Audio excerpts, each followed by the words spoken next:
In today's episode of The Founder Ride, Randy chats with co-founder of Cooper Elliott law firm, Rex Elliott. Hi, I'm Randy Gerber, and welcome to another episode of The Founder Ride. Here with a longtime friend. I'm going to go 25 years? Is it longer than 25? It's about 25 years. 25 years, been friends. Rex Elliott of Cooper and Elliott.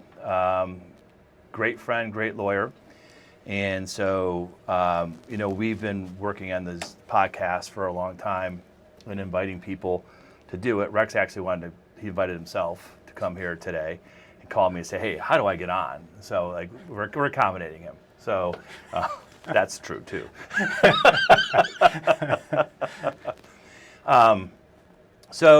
Rex is one of these unusual guys who is, actually I'm going to tell the story. We were early in our years at EO, and we were at an event at the Longaberger Alumni House. And I believe his name is Gary Hoover, is that right? Yes. Gary Hoover, who was speaking about entrepreneurism. And he made the comment, Rex asked a question, and Gary said, what do you do for a living? And Rex goes, I'm a lawyer, and your law firm was young and growing and new, and he goes, well, you're really not an entrepreneur. You're a lawyer. Most lawyers are terrible entrepreneurs. And then Rex kind of wrestled at that and said, I'm a great entrepreneur. And you know what? He is. He's really grown a pretty awesome business. Thank you for that. It's also true. Can I tag on that? Sure. So I was at a EO regional event in Kansas City. And it was probably in the year 2001 or 2002. And the keynote speaker, I can't remember his name, but it was one of these people who had sold their business for $500 million with no sales, remember the tech bubble and all that kind of stuff. And he stood up on the stage. There were probably 800 entrepreneurs there from around the country. And he said, entrepreneurs, we are builders, we are creators, we are thinkers. I mean, we're not doctors and lawyers. And I remember thinking at the time, oh my gosh, am I in the wrong room? And it's actually then that I figured out I was in the right room. And I can't tell you how important that was to the history and the legacy of my law firm to be able to focus on the business issues early on. So ironically, you can tell us how important it was to the history Exactly. of the law firm, because that's exactly where I was going to go with this. And some context. Rex decided to become a lawyer after you weren't thinking about it undergraduate, right? I actually thought about becoming a lawyer when I was a little kid. My grandfather was a trial lawyer here in Columbus. He was just a really imposing figure. He was about 6'7", and when I was a kid, 8 or 9 years old, I actually watched him in the courtroom. And I remember thinking, that's what I want to do. All right. So you went to Denison, yep. The idea that you'd probably be a lawyer, or you were going to be a lawyer? I was going to be a lawyer, okay. Yeah. So graduated and then went out to Vegas to yep. work construction. I worked heavy construction in order to make enough money to get to law school. Yep. And you went to a great law school, yep. Syracuse, go Western New York. And this is another story that sticks with me. Why did you pick Syracuse? And this is going to come up later as to what he's done with his law firm. Why did you pick Syracuse? And what was your goal when you wanted to graduate from? Yeah, so Syracuse, I picked Syracuse because I had a roommate at Denison University who was in his first year of law school at Syracuse, and he kind of twisted my arm into applying. I really had no desire to go. I'd never been to Syracuse before. So I applied to 3 law schools, Ohio State, Pepperdine, because I had been on the West Coast in Syracuse. When I got back to Columbus, first of all, Pepperdine was out of the question. It was law libraries overlooking the Pacific Ocean. It wouldn't have been a good match. And at the last minute, I figured it's time to get out of Columbus. It's time to get away from the distractions and get to Syracuse. And when I got to Syracuse, good thing, my college roommate who was there transferred to the University of Buffalo. So now I had no distractions in Syracuse. And it was probably the 3 best educational years I had of my lifetime. What was your goal to graduate? My goal was to graduate #1 in my class. I felt like I needed to do that in order to get one of the big jobs. I did not graduate number one in my class. I graduated number two. My very, very good friend Chris Cole was number one. But it did land me a job on Wall Street. So I worked for Sullivan and Cromwell for a few years in New York City. It was a tremendous experience. I wouldn't trade it for anything in the world, but it was time to come home. Got it. And so you came home to what type of firm and what did you do? So my practice at Sullivan and Cromwell was on the defense side. We were representing Fortune 500 companies. And when I came back to Columbus, I joined Porter Wright Morrison Arthur, which is the largest headquartered firm here in Columbus. And I was on the defense side for a few years there. I ultimately decided, I got a little bit disenchanted with the billable hour model. Just a little? Quite a bit, Yeah, and so and I'm, as you know, an impatient person by nature. Never knew. And so I wanted to speed up the curve a bit, and that's why in 1995 I decided to start my own firm with my colleague Chip Cooper, who had been at Porter Wright at the time. Funny story, I was on the brink of partnership at Porter Wright, both Chip and I were, and we decided it was the perfect time to go, right before you got the handcuffs and all that kind of stuff. And I remember telling my mom, here's what I'm going to do. She's like, you're crazy. You've been working for this your entire legal career. Why are you just with no clients, you're heading out on your own? And I remember at the time saying to my mom that if it didn't work out, I could always go back. And I can tell you, owning my own firm, you trade some headaches in for others, Sure, right. but I could never go back. Yeah. And I knew that immediately. Yeah, once you're self-employed for, I don't know if it's 6 months, a year, 2 years, you're unemployable at that point. That's exactly right. You have to work for yourself at that That's point right. forward. And you were a good defense lawyer Yep. along the way. And so how did you make the transition from... Yeah, so, one of the things that frustrated me a little bit on the defense side, representing massive corporations, is that at the end of the day, I felt like it was moving money around a balance sheet. It really wasn't. I wasn't using my license to practice law to make an impact. And so when we started our own firm, we started to represent people in small businesses. They were the clients that it was typically the most important legal matter they will ever have in their lifetime, and a lot more pressure, to be honest with you, in a lot of ways. But it was the first time that I really felt like, and I do believe it's a privilege to have a license to practice law. It's a responsibility as well. It's really the first time I felt like I was having an impact in terms of what I did. Got it. When did you... So you realized in 2001 or 2 in Kansas City you were in the right room. When did you, how hard was it to make that transition? So one of our good friends, dad was a lawyer, and I'll never forget this. I was starting my business, and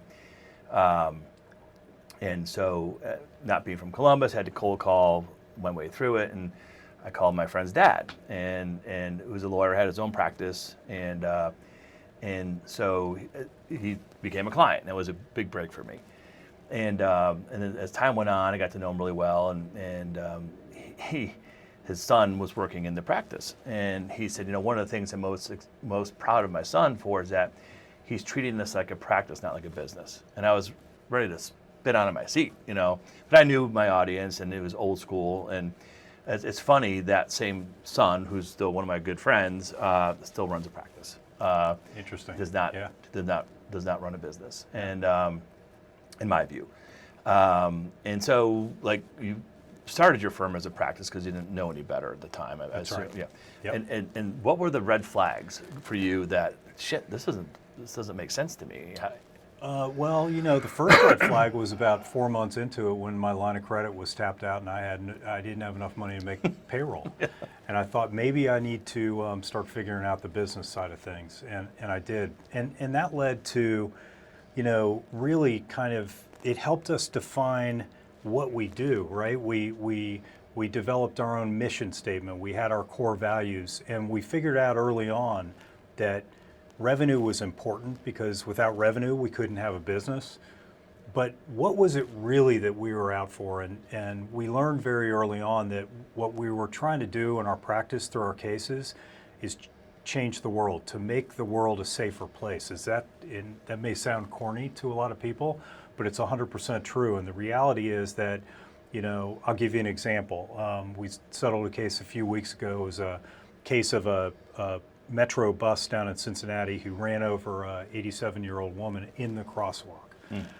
We settled the case with Cincinnati Metro for $10 million. But that wasn't the important part of the settlement for us. The important part of the settlement was the 10 non-economic terms that we pushed sort of into Cincinnati Metro into doing. They have to bring in a third-party consultant to review all their safety procedures. All 400 of their drivers have to be trained on proper turning procedures. They have to watch video of the bus running over the 87-year-old woman. And so we learned early on that while revenue was important, we had a mission that we needed to follow. And what I've learned over the years is that if we stick to that mission, the revenue comes. Yeah, right. If we're chasing the money, then my fear is that we're going to meander all over the place. So that was a really important lesson to learn early on. So, boy, we know each other a long time, and we have lots of things that we both regret saying to each other because we don't forget. One of the things, so I forget where your first office was. Not the one on the corner of Riverside. We were in the old Huntington building, and I'll tell you the reason. I'm from Columbus. I grew born and raised here. And I've always looked at the corner of Broad and High as the center of the city. And so we rented space on the 10th floor of the old Huntington building because it was truly at the corner of Broad and High. Downtown shifted a little bit since then, but that's how we got there. Now, ironically, the center of the city is at Smith Brothers Hardware Building, but who would have saw that coming besides me? So, or my office from across from Huntington Park, one of the two. So going back to the early days, I remember when you bought that building on the corner of Trayview and Riverside Drive. Yep. And the original footprint was how many square feet? I think we're at about 3,000 square feet. I remember asking you, saying, aren't you concerned about growing? Yeah. And your response was, nope, we bought this building deliberately so we stay small. We'd stay small and stay focused on our mission. And where are we today? Yeah. Well, a few years into that, we bought the building next door. Yes. And so we moved lawyers into another building. The reality But what is, happened to the staying small thing? Yeah. Well, it didn't work. It didn't work, and we're actually reaching capacity in the current building we're in now. So, I have, since I made that statement to you, I have, and I truly believe this, that if you're not growing, you're dying. No question about it. Yeah. And so that's where we are. Yeah. So you and Chip started this, and you guys were the primary drivers of the revenue, drivers of the legal work, drivers of everything. Obviously, time went on, you started hiring people. Talk to me a little bit about where the firm is today, about delivery of service. Now, how many lawyers you have, and how does it work today? Different than... Yeah, so one of the most important things I think we did about 10 years ago is we started EOS, and that was really unusual for a law firm like ours to do, to really embark down that path. Right now we're at 12 lawyers, we have 6 staff, and the most important part of our business is we have a C-suite. So I have a chief operating officer, a chief marketing officer, and a chief financial officer, and they are truly running the business. The importance of that is that lawyers are really skilled. They learn a trade and they're good at what they do, but they're not necessarily great business folks. And for the first 3 or 4 years, I had lawyers in marketing and operating and HR seats, and not only were they not good at it, they didn't like to do it. Right. So I have really kind of shifted and put the lawyers back in the spot of practicing law, which is what they do best, and I've got business people running the business. Okay. So this is an unfair question, and I'm going to try to get my question so you can answer it. What do you think that experiment trial cost you in real dollars? In other words, where I had lawyers doing this, and I kept spending this much and over this many years to finally to truly do something unusual that law firms, particularly your size, don't do. Yeah, I actually think I can't quantify it in terms of dollars, but I think what it did is cost me time. because I think we spun our wheels for a few years when we didn't need to. Now, having said that, I think it was necessary to get us to the right place. Yeah, I understand. Right? It's, I mean, look, most entrepreneurs aren't that smart, right? It's a trial and error, and they build confidence to keep doing things differently and try new things. And they give, it's probably unfair, not that smart, but you develop a skill set around like, hey, this didn't work, so I'm going to try this now. This didn't work, I'm going to try it. And you get confidence in that skill set. And I'm basically hearing you did that. That's right. And just like you and I have owned businesses for about the same amount of time, right? And we've each made mistakes along the way. A ton. One of the things that I don't think we do a very good job in this country of is learning from experience and keeping the folks that are there that have the wisdom and drawing off those experiences. I had, my wife and I went to Africa in February, and the African culture is very different. The elderly in Africa are worshipped. People are trying to get all their experiences and wisdom out of them. In this country, we put our elderly in homes and we warehouse them and we put them away. And to a certain degree, that happens a little bit in business. As owners, as founders, as leaders get older and older, the younger folks step in, and instead of drawing on the experiences and the wisdom of the people that came before them, they kind of slip into the same old thing and make the same mistakes that we made when we were younger. That's unfortunate. Sounds like I'm moving to Africa later on. Yeah, exactly. People will like me. It's hot. What's that? It's hot there. I don't know if I could do that then. So, all right. So this is for our professional service firm listeners, because this is a topic near and dear to my heart and a big question, and it's hard. Talk to me a little bit about transitioning to professional management with 20 people on the team, a true CMO and a true CFO, and was it COO you said? Yes. Yeah. So walk me through, what did you learn in that process, and what mistakes did you make? Yeah, I'll start with the mistakes, and this is a hard one. When you're the founder and when you've built something, it's really, really hard to give up control. It is. So you bring in folks and you say, I'm going to let you run the business. And then I think one of the mistakes that I made is constantly coming back in and, putting my influence in an area where it really shouldn't be. I needed to. Wasn't that transferring your wisdom though? It is transferring wisdom, but by the same time, there's a control aspect of it that I need to trust the people that I've hired. So the transition was kind of what you just said, downloading my wisdom and always being there to give my experience, particularly when we have non-lawyers in a legal profession that I've been doing for 30 years. Yeah. But I also have to trust that they can make the right decisions and do it. You don't ever want your shadow to extend so deep that people don't have the ability to grow themselves, right? So, all right, so that was one, I don't even know if we call it a mistake, but more of a just learning experience when it's all said and done. What else, along the way did you learn in that transition? Well, I'd say, hiring the right people is critical, right? Never heard that before. Yeah, exactly. My first COO I hired him largely because he had experience in the legal industry, and that was a mistake. And it wasn't a good fit for him either. We weren't a great fit for him either. He had been a defense lawyer for his entire career, and I remember about 6 months in saying, hey, you know what, you can get out there and market a bit too. And he's like, I'm a defense lawyer, and I'm like, buddy, you're our COO, right? And so I think hiring the right people is paramount, and sometimes when it's clear that you haven't hired the right person, make the change, right? Because it's not going to happen. Yep. We've all heard it, hire slowly, fire quickly. Yeah, and I think the other thing is getting buy-in from the rest of your team, right? That this is the direction the firm's going to go.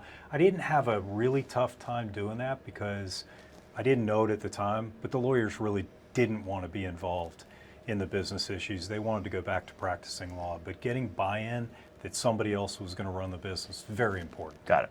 And when you say run the business, what does that look like? So this is a question I was asked a few minutes ago. The firm's name is Cooper and Elliott, and you're Rex Elliott, and there is this big, huge shadow. It's hard to divorce your phenomenal track record as a lawyer, the name of the firm, which I know lawyers have a requirement to have the name on it, How do you transition that? How do you do that? Yeah, it's not easy. And by the way, the firm's Cooper Elliott, not Cooper and Elliott. Sorry. And no, that's okay. We rebranded about 5 years ago for that exact reason, because we wanted Cooper Elliott to signify a place with many more professionals than just two of us. For me, the way we don't do any TV advertising, right? We're not ever going to do that. But what we do is a lot of media. We have a lot of high profile cases. And so one of the ways that I've tried to transition from this firm being sort of known by me is by getting my other lawyers involved in. Just last week in the Cincinnati case, I had Kayla King lead the press conference down there, and I stayed away. I've done that repeatedly. As you know, we've done a lot of hazing, unfortunately, a lot of hazing death cases. I had Sean Alto in my office as the leader in a lot of those press conferences. So part of it is making sure you push people out there. Got it. It's uncomfortable for them, but it's really important for the world to understand that Cooper and Elliott is way bigger than me. Cooper and Elliott? Cooper Elliott. Oh, okay. Yes. You may have slipped it Yeah, there. well, you know. All right, so here we are, all these, and you know, without getting into numbers, but your firm has grown 300% the last 5, 6, 7 years. Is that fair? Yep. And so you hired these professional managers to come in and help grow the firm and have better lawyers. What are you doing with your time?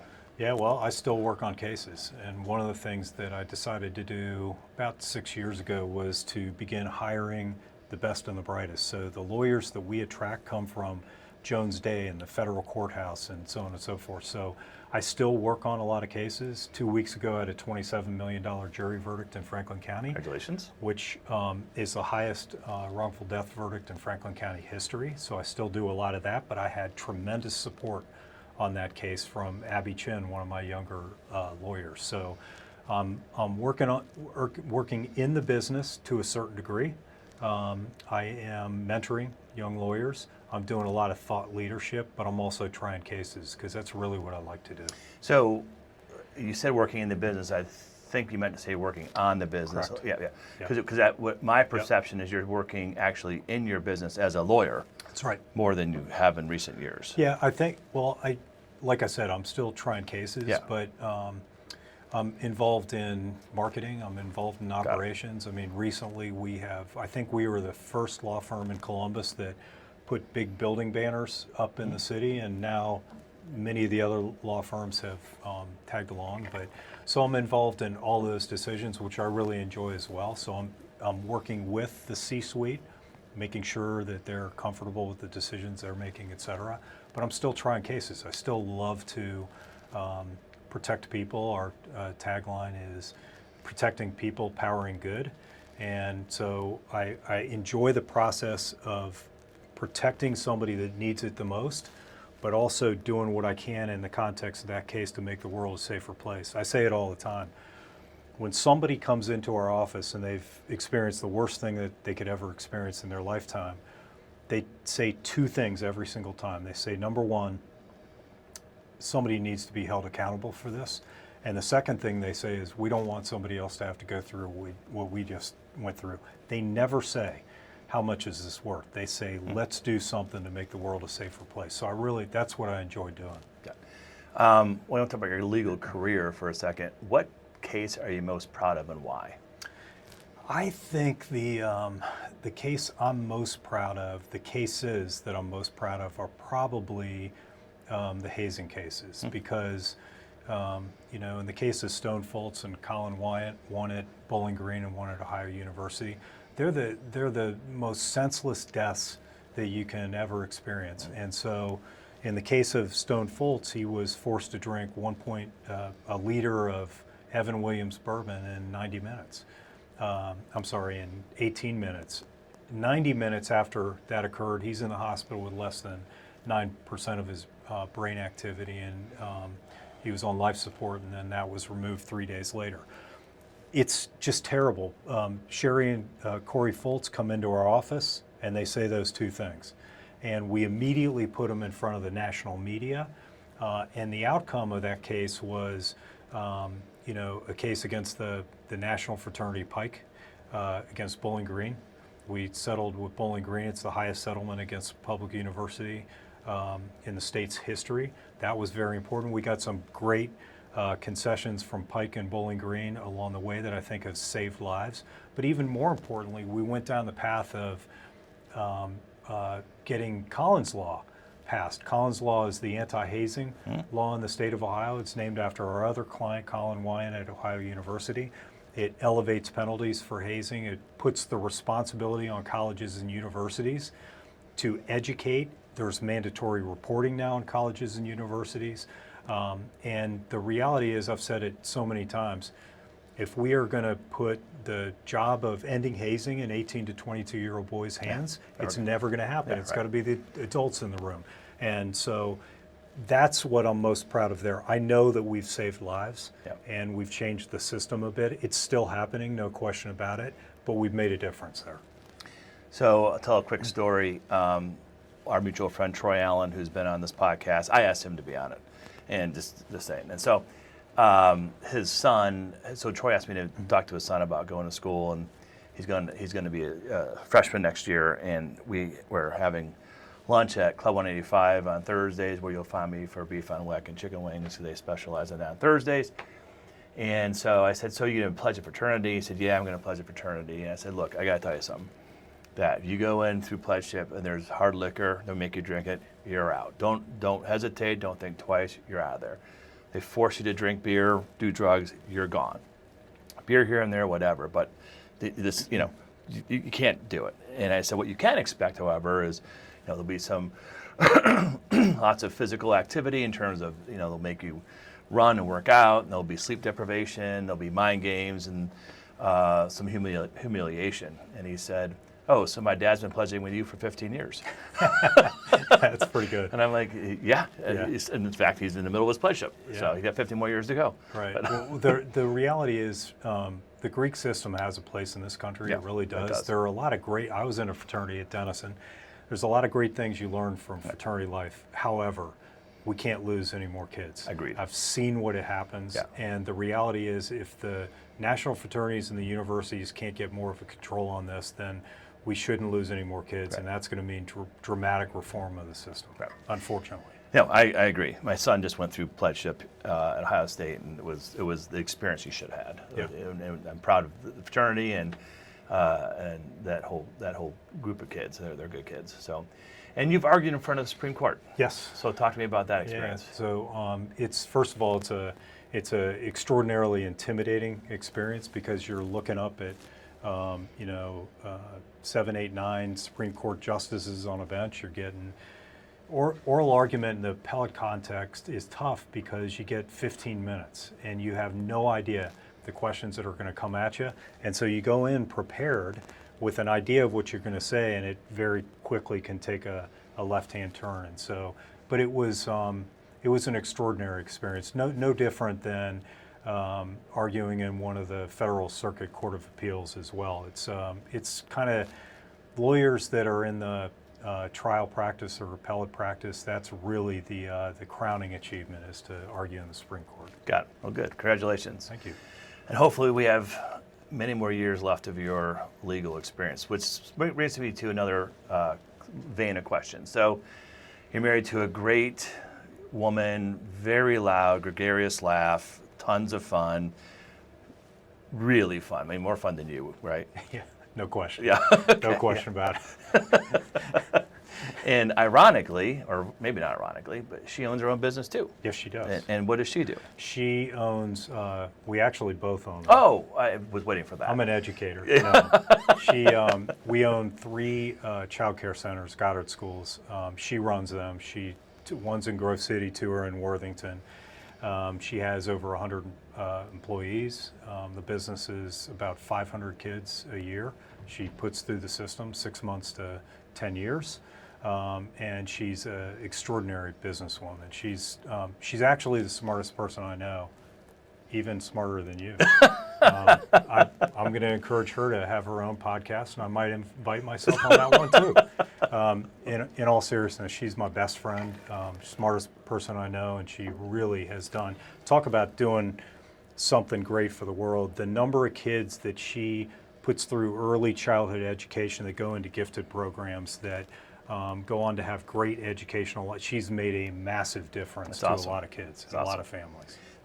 I've never thought about this before with Sam, but did she maintain relationships with these kids later on in life? They come back and Absolutely. That's awesome. 24 or 25 years That's old awesome. now, and talk to her about what they do. And now we have our Alexandra, our daughter, running one of the Worthington schools. So Sam has an opportunity to kind of pass down her business acumen to our daughter. So that was where I was going with this. So how is it having two entrepreneurs in the family? I mean, your business, while it's a professional service firm and a business, obviously, but it's also intense because the business you're in is going to trial or negotiation. It's intense. It's not level, right? I say it all the time. We have 4 daughters. I feel sorry for them because we are 2 type A personalities and we are hard charging all Yeah. the time. But I think one of the great lessons is that our girls had the opportunity to watch both their mom and dad walk out the door every day and go to work. And that kind of instilled a work Sure. ethic in our girls that I'm not sure they would have had if they hadn't observed how hard we work. But living in a house with 2 type A really hard-driven personalities, not easy. Yeah, but so yes, and there's plenty of people who are corporate executives who are type A personality, going to work every day. But you guys are 2 entrepreneurs. Yes. And that comes with different levels of risk and different levels of volatility, different levels of emotion. And I mean, maybe this is. I mean, I feel like entrepreneurs are more susceptible when you have great days are really great, and when you have bad days, it can be really bad. Right, but the beauty of our partnership is that my business is very risky. All of my cases, we are taking a percentage of the outcome. So if we lose, we're out of luck. And we finance all our cases too, put a lot of money into our cases. Sam's business is more reliable. She has, every month the parents pay. She has the ability to budget and forecast and the whole 9 yards. So the reason we went down this path is to have the safety and security of Sam's business. And then I could take even more risk in my business. So that's been. So you're leading to my question really is, then, how do you parent your kids through that? How do you, because again, you're hard charging, yes, so we're executives. You own 2 businesses that are different, How do you parent your kids through that process? Because it's the statistics of this are so, like, you're such rare air of people that do that, who are successful, by the way. Yeah, I think the benefit of parenting our kids through this is to talk to them about what we're doing. I mean, I've been able to take incredible lessons home to my kids based on what I've seen. Sam's been able to do the same thing. So I think it's, unlike when I was a kid, I knew what profession my father was in, but I had absolutely no idea what he did because he never brought it home. We talk about it constantly. We're always bouncing ideas. If I have an issue with an employee, I go to her. I ask her about it, and we talk about it in an open context. So I think that's been really beneficial for all the girls. Yeah.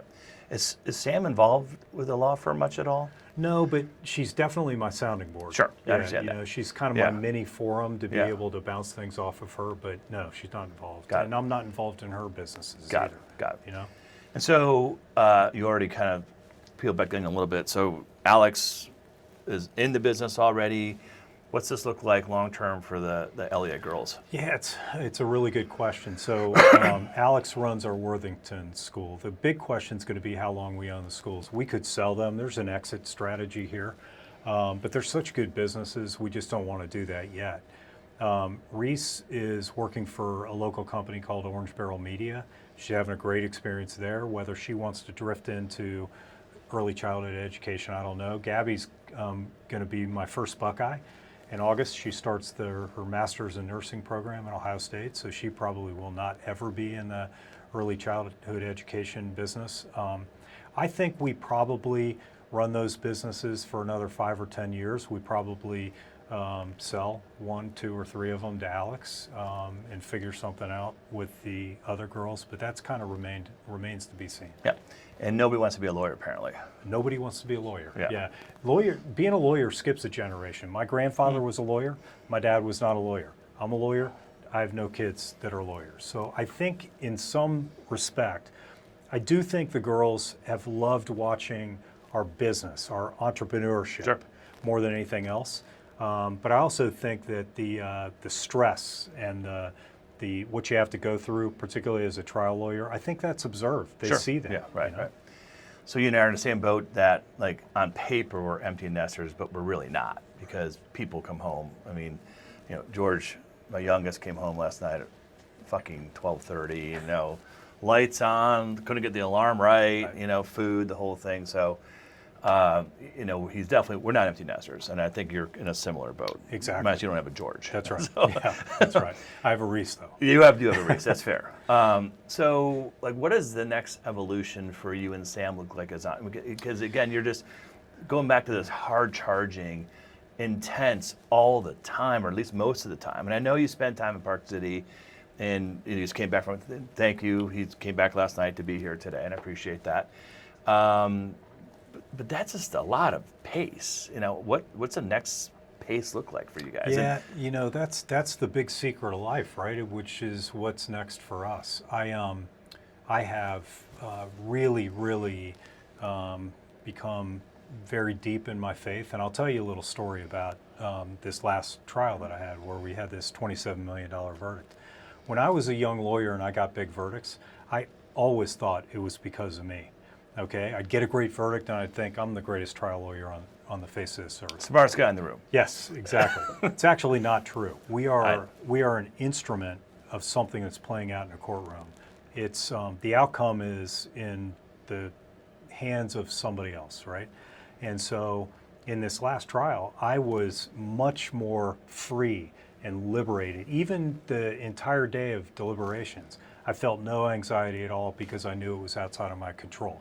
That's a little bit the way I feel about the next step here is, you know, what happens from here until the end of my life really is not in my control. The path has been laid out for me, and what I'm trying to do is try to figure out what God wants that path to be for me, and then I'm going to trust Him to lead me down the walkway there. So for me, I haven't figured it out yet, but I do know it's not really in my hands. Sure. And so walk me through that process. It's not in your hands. I understand that. Do you have any, do you navigate it at all? Can you persuade it, or it's just, hey, where it happens, happens? Well, I think you have to navigate it a little bit. It's like in the last trial, yes, it was not in my control, but I still had an obligation to do the absolute best that I could in that courtroom. And I think it's like this next step too. I've always felt a strong obligation to do good things, to help other people. It's just trying to figure out where my skills are best utilized along those lines. And I also want to spend more time with my family and my wife and figuring that out as well. When I started my own law firm, my own business, that was part of it, right? When I was with big law firms, there was very much a FaceTime element to it. So you had to be the first one in, the last one to leave, et cetera. It was a very inefficient business model. When I started my own law firm, my own business, my mentality was if I needed to wake up at 4 o'clock in the morning and work in order to get home at 4 o'clock or 5 o'clock in the afternoon to coach my kids, that's what I was going to do. So I feel like I've always been present for my family, but I also think that at this point in my career, time is my most valuable commodity, and I want to do everything I can to maximize the time I have with the people I love. Got it. So I heard you loud and clear on there's this plan out there for you can't control. And do you see a day when you're not practicing law? In some capacity. Yeah, let me put it a little differently. I can see a day where I'm not trying cases. Okay. I am not sure I see a day where I'm going to stop counseling people through difficult situations. I really enjoy doing that. Got it. 20 years ago or so, you were talking about, I vividly remember, because I was there for your 50th and 60th, 50th birthday for sure. Yep. 60th? No, just 50th. Oh, you were, because we were in Aruba, and you That's just right. happened to be That's right right. next door. That's right. We were, Emily, Nico, George, and I were just sitting there, and all of a sudden, Rex has got a very distinct walk. I do too. I have a very distinct walk, but, and I see him like, and I was losing my eyesight at that point in time, like, well, shit, is that Rex Elliott? Well, if you hadn't seen my walk, you would have heard my wife's laugh. Well, without doubt. Although that's permanently etched in my, I hear that every day. Every day I wake up. So yeah, I was at your 60th accidentally, Yes. but it was great. So I remember when you, in your 40s, when I'm trying to wrap with this, that I said, how long are you going to work? And you said, this is a young man's game. Yep. And I don't know how much gas I have in the tank. And here we are, 60 something. Yep. And you're still going at it. I mean, That's it's still exactly like, right. yeah, that's Yeah. pretty awesome. So that's Yeah. why it's It's awesome, but the objective is different. When I was in my 40s, the objective was to accumulate as much as I could so that I could slow down. Now the issue is to protect the legacy of this law firm so that it can do good for people long after I'm done. That is the only objective I have at this point. Got it. Good. So talk to me about your faith a little bit and why this, because I've known you a really long time, and this is a very pronounced focus you have today. Yeah, totally. So I've always had faith, but my faith is much deeper today because we lost our daughter, our oldest daughter, a year ago. After a 5-month battle, she'd fallen and hit her head and had a brain bleed, and it was actually a really important 5 months for me because I got to spend a lot of quality time with her. I got to tell her all the things that I wanted to tell her. When she first went into the hospital, they told us she was never going to wake up again, and that didn't happen. And then she slipped away August 27th, a year ago. You know, it's interesting because in situations like that, I think people, you hit a fork in the road, right? And you either question God and you lose your faith, or your faith becomes deeper and deeper. And I've said it many times. I think the two things that I know in all this confusion and noise for sure is that I will see her again and I know where she is. I think that, you know, the lesson that I've learned more than anything else is this is going to sound cliche-ish, but to be present every single minute. Like I'm sitting here with you right now talking to you. I'm not thinking about a meeting I have at 3 o'clock, okay? Because that's the way I used to be. Right. I'm not a big looking back with regrets, and I could have done things differently at times in my life, but Sure. it's all worked out fantastic. That's right. But where I have been guilty is looking ahead. And it's caused life to go by quicker, but more importantly, I think I've lost being present in the moment. So Ashley's passing has been actually, I miss her deeply every day, but it's really had some incredible benefits to my life, not just me, but my wife and my kids as well. And so the lesson that I've learned more than anything else is to be present now in the moment, because that's all we have. And so from that standpoint, it's a gift that she gave me on the way out. Well, does life slow down when you're present in the moment all the time? It does. It absolutely does. So as I look back and I think about all the times that I'd look at the girls and I'd say, I can't wait till they get to high school or college, I think it caused life to go by much quicker than it could have. But more important than anything else, definitely slower, but more important than anything else, I really do enjoy the moments, being in the moment. I'm enjoying this right now, whereas 2 years ago, I would have been thinking about the next thing that I have going on. I think it's really important, particularly as hopefully somebody younger is listening to this. If the one thing that I'd do differently in my life is to make sure every single moment counted, right? So it's really ironic, somebody is younger asking you these questions, and I learned something today. I mean, I suppose intellectually I understood that being present slows life down and being in the moment. But here you say it, the way you said it is like that, you just changed a life right there. Yeah. Well, and not only, and I'm going to promote that message to others because I think it's an important message. well, the other important thing I learned through the whole thing is that you really do find out who's close to you. And I will say this to you. You were as incredible to me as anybody in my life. There wasn't a day that went by that you didn't reach out and ask how we were doing and whether there's anything you could do for us. And I love you for that. I always will. Meant the world to me. Yeah. That was a tough time. We're supposed to be in Monaco together. Yeah.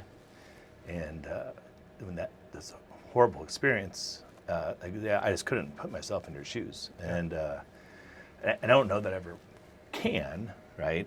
But one of the changes I'm benefiting from Ashley is like the idea of being in present moment all the time. It's going to impact my life and my wife and my kids, because that's a message that's going to go back. Yeah, I think I had deluded myself into thinking, as I represented families who'd lost kids over the years, that I had some idea what it might be like, and I learned the hardware. I had absolutely no idea what it was like. I will say this though, that when I was in Africa, we were there to see the Great Migration, and on the 6-month anniversary of Ashley's death, we're out in a field eating lunch, and I was reflecting on how much I wish I could go back and just hug her one more time and tell her I loved her one more time. And on the horizon up there, the migration is literally millions of wildebeests in a single file line migrating to southern Africa. And there was the migration. As I was thinking about, I wish I could go back, the migration, the wildebeest, one step at a time moving forward. And it was kind of like telling me that no matter how much you want to go back, life is always moving forward. Yeah. And I think for me, more than anything else, is that I want Ashley to be proud of me.